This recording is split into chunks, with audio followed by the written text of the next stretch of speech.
to speak about in my address. Not because I don't want to speak about it, but because these topics will be dealt with later on by persons who are much more competent. We have seen in the UAE, United Arab Emirates, the 2019 edition of the AFC Asian Cup. But I think in football in general in the world is transforming in a positive way.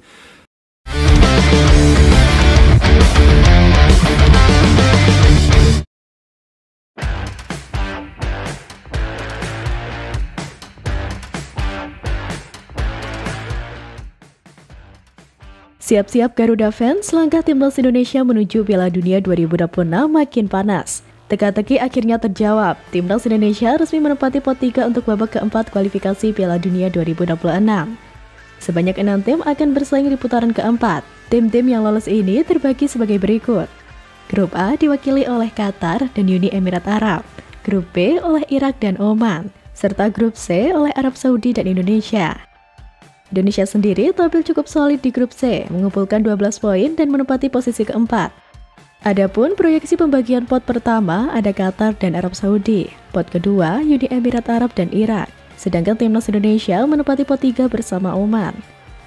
Drawing resmi untuk babak keempat ini akan digelar pada 17 Juli 2025 di Osaka, Jepang.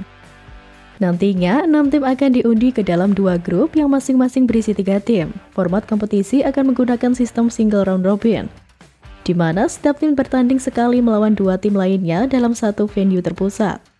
Jadwal pertandingan dijadwalkan berlangsung pada 8, 11, dan 14 Oktober 2025. Namun, ada satu aturan penting dari AFC yang mempengaruhi pembagian grup, yakni larangan mempertemukan kembali tim yang berasal dari grup yang sama di putaran sebelumnya. Hal ini berarti timnas Indonesia tidak akan satu grup dengan Arab Saudi, yang juga berasal dari grup C.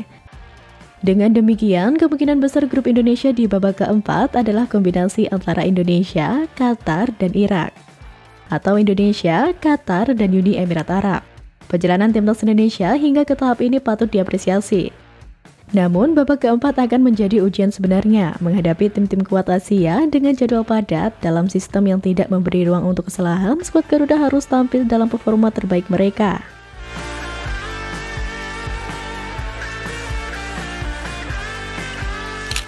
Dan bukan cuma lawan kuat, ada juga lawan penuh kontroversi. Qatar disebut-sebut sebagai tim paling kontroversial di sepanjang kualifikasi. Meski berstatus juara Piala Asia 2024, penampilan Qatar justru tak istimewa selama babak kualifikasi Piala Dunia 2026. Mereka bahkan hanya mampu menempati peringkat keempat di bawah UEA dan nyaris tak lolos sebelum akhirnya menang kontroversial dengan Iran. Qatar sejauh ini menjadi musuh bersama lantaran dianggap sering diuntungkan keputusan wasit dan juga AFC. Terbukti sepanjang gelaran kualifikasi ada beberapa kontroversi yang pernah terjadi dan menguntungkan Qatar. Apa saja? Simak informasi berikut ini. Timnas India gagal lolos ke babak ketiga kualifikasi Piala Dunia 2026 zona Asia karena gol kontroversial Qatar.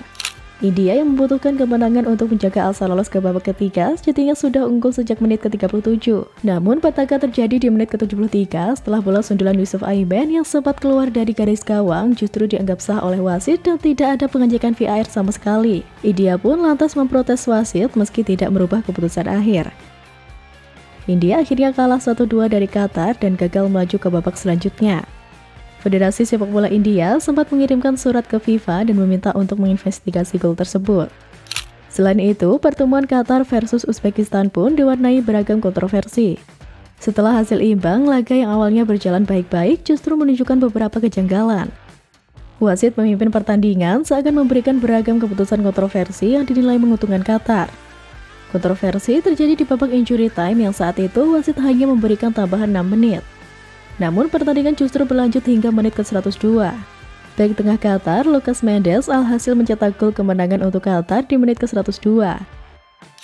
Tak lama kemudian, wasit Kim Jong-hyuk meniup peluit akhir dan Qatar pun berhasil menang dengan skor 3-2. Selain drama injury time, keputusan wasit yang membatalkan kartu merah bagi pemain Qatar Abdul Wahab usai meninjau VAR. Padahal dalam tayangan ulang, gelandang Qatar itu dengan sengaja menarik Faizullaev yang tengah melewatinya dalam serangan balik cepat. Dan lagi-lagi Qatar mendapat keuntungan dari wasit dalam lanjutan pertandingan ke-9 Grup A kualifikasi Piala Dunia 2026 menghadapi Iran pada Jumat 6 Juni lalu. Wasit Mohamed Al-Hois yang saat itu memimpin laga dianggap berat sebelah dan tidak memberikan keputusan tegas terhadap sejumlah pelanggaran keras yang dilakukan Qatar.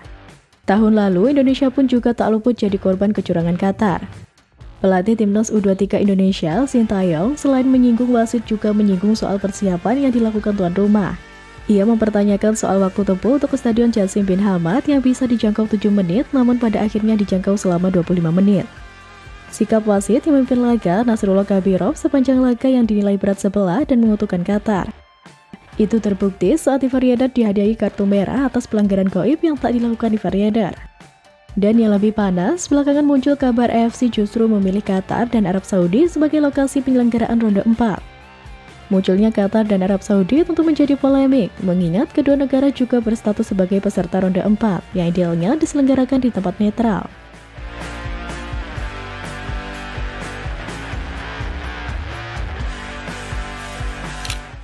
Isu miring tentang keuntungan tuan rumah tersebut mulai ramai dibicarakan. Tapi pelatih timnas, Patrick Kluivert, merespon dengan tegas. Kami belum tahu apa itu Saudi atau Qatar, kata Kluivert saat ditanya apakah sudah mendapatkan bocoran terkait tuan rumah di round 4.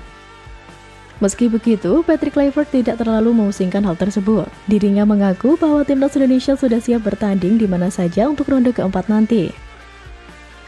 Baiklah, saya tidak punya pikiran tentang itu. Bagi saya, yang terpenting adalah semua hal akan dijadwalkan secara adil dan merata, dan tidak masalah di mana kami bermain, ujar Patrick Kluivert dari ESPN Asia.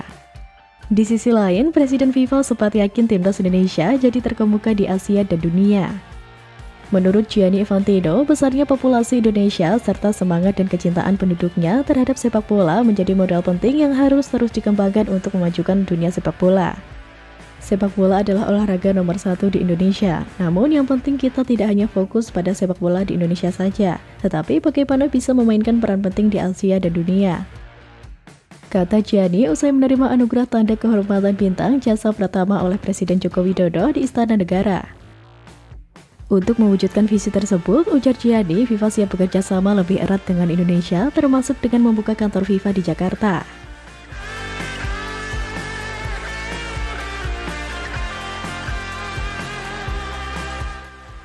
Dan kabar baik lainnya, rencana terbaru di Piala Dunia buat timnas Indonesia full senyum. Piala Dunia berisi 48 negara belum bergulir, namun sudah ada usulan untuk menggelar piala diikuti 64 tim. Usulan tersebut dilancarkan Presiden CONMEBOL asal Paraguay, Alejandro Dominguez. Dan rencana Piala Dunia 2030 diikuti jumlah negara yang mencapai rekor 64 tim tersebut tampak mendekati realisasi. Dalam Kongres Tahunan FIFA ke-75 yang digelar di Paraguay pekan ini, Dominguez tidak menyebutkan implisit usulan Piala Dunia 64 negara, tetapi memberi kode keras. Dia menyebut pertandingan bagaimana seorang merayakan ulang tahun ke-49 dan 51 bakal berbeda dengan ulang tahun ke-50, tulis The Athletic. Presiden FIFA Gianni Infantino yang dikenal senang berekspansi menyambut positif. Selebrasi 100 tahun akan menjadi sesuatu yang spesial. Saya ingin menggarisbawahi apa yang dikatakan Alejandro dalam pidatonya tentang Piala Dunia 2030.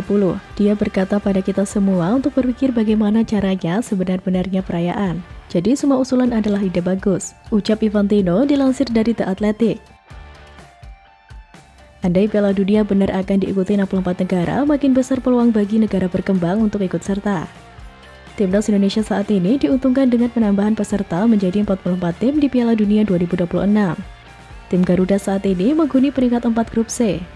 Jika Piala Dunia diikuti 64 negara, peringkat 4 tersebut berpotensi berhadiah kelolosan langsung.